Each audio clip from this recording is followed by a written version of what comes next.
All right, so I haven't been keeping up with Neurosama, but this was requested by Andrew Horley 3686. Anyways, I'm interested in seeing, Neurosama intelligence grow and how her scripting goes. So this is going to be her doing Dungeons and Dragons as the dungeon master. So for those who don't know, this actually is an important role.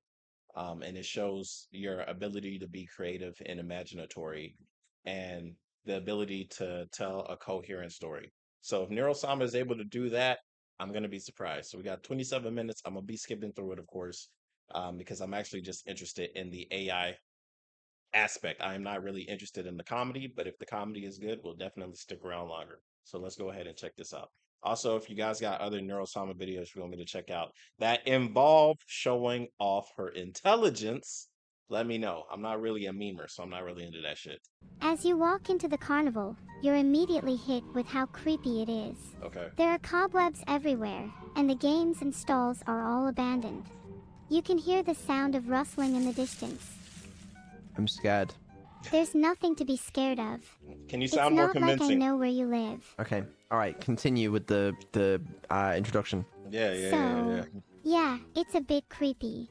But the rustling sounds like it might be coming from the funhouse. Could be worth checking out. Okay. In that case, I wander over to the funhouse. Ah, you're brave. I'll give you that. The mirrors start to warp and distort your reflection even further, making you look like a carnival attraction yourself. And then the mirrors start to close in on you. You have to navigate through them. I will say that this channel is absolutely amazing. To take everything that she said and then to turn it into a visual format, absolutely amazing. Earns a sub just for that. Without getting too cut up. I try my best to navigate through the mirrors. That's not good enough. You have to be perfect. Do like I need to roll for something? Yeah, can you please roll a 1d10 and add 2? Sure. I rolled a 7 plus 2 is 9. Well, you navigate through the mirrors, and you come out the other side, unscathed. Nice job. Thank you. Thank you. You come out the other side of the funhouse, and you see a figure in the distance. It's hard to make out what it is.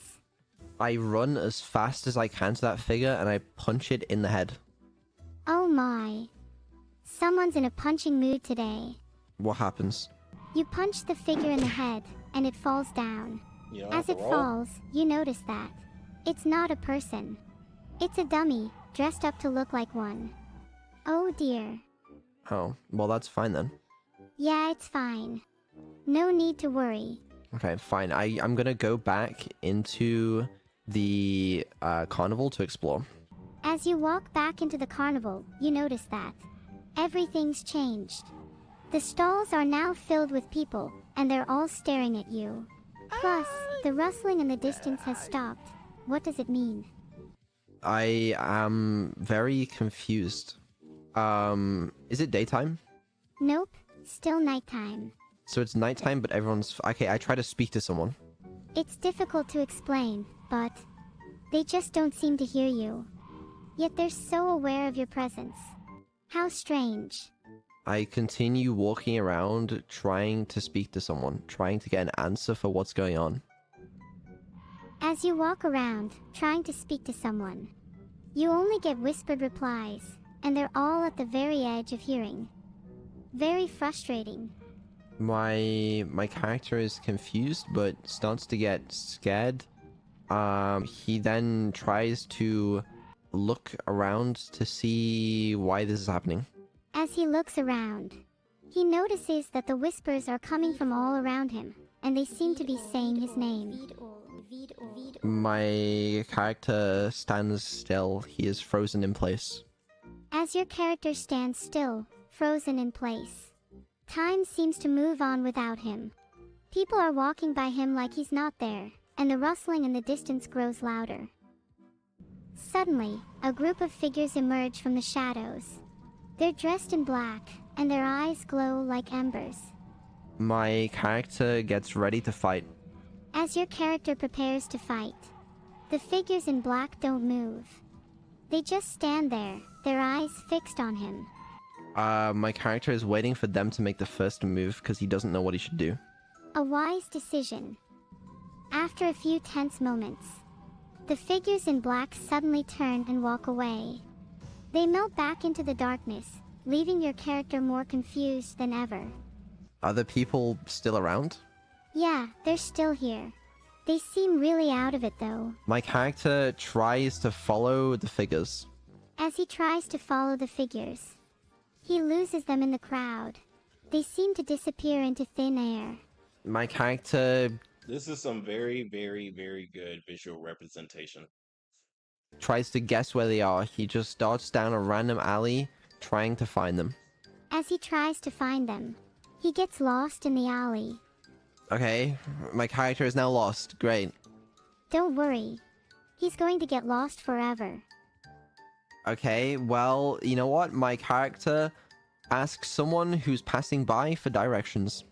The passerby, who's clearly had a few too many drinks, points your character in the complete opposite direction. But my character is smart enough to know that because he's had too many drinks, he's probably wrong, and my character You're gonna have to roll for perception on that one or roll for intelligence. goes in the opposite direction. You need to roll. Haha, You your need to roll. character is so sassy. As your character walks, So yeah, I think that's the only thing it's missing. An actual. So whenever you are the dungeon master, you need to also not just say, "Hey, there's a drunk guy," or "Hey, there's a character here." You have to also voice the character. So she should be saying, "Oh, he walks up to you and he says, 'Hey, how's it going? Where are you going? Blah blah blah. Blah. What are you looking for?'" And then that'll would continue the conversation. And then he say, "Oh yeah, you got to go this way." But then obviously, if it's the wrong direction or it's the opposite direction, Vettel will have to roll for that perception. Is he going the right? Does he know where to go? Or roll for intelligence? So I think that is what they're missing when it comes down to this. But let's go ahead and continue. walks in the opposite direction. He notices a group of shady figures huddled together, speaking in hushed tones. Does my character think that these are the same shady figures from before? I'm not sure. You should ask him. My character suspects that these may be the same figures from before and confronts them. He He's not asks very sure, what but their they deal do seem was. to be in a similar style. In response to the question about the deal, one of them says, haha. You'll have to ask Beetle about that, not us. My character says, I don't know who Vidal is because I'm currently role-playing. Yeah. Well, the figures seem to relax a bit after your character's denial. One of them says, well, if you're not Beetle, then we have no beef with you. And they walk off. But my character, who is currently desperate for... Yeah. Yeah. I think she doesn't really understand D&D yet. She doesn't get it. I'll say storytelling wise, she does have that down, but when it comes to Dungeons and Dragons, she doesn't have it yet. Um, Let me know when in a future update if she does eventually get it down. So yeah, that's all I'm gonna check out for this because I just wanted to see. Like it says, Neurosama's new upgrades made her the best dungeon master ever. Not true, but we'll see in the future, whatever the future holds. Anyways, I'll see you guys on the next one. Y'all let me know whenever Neurosama gets a legitimate upgrade.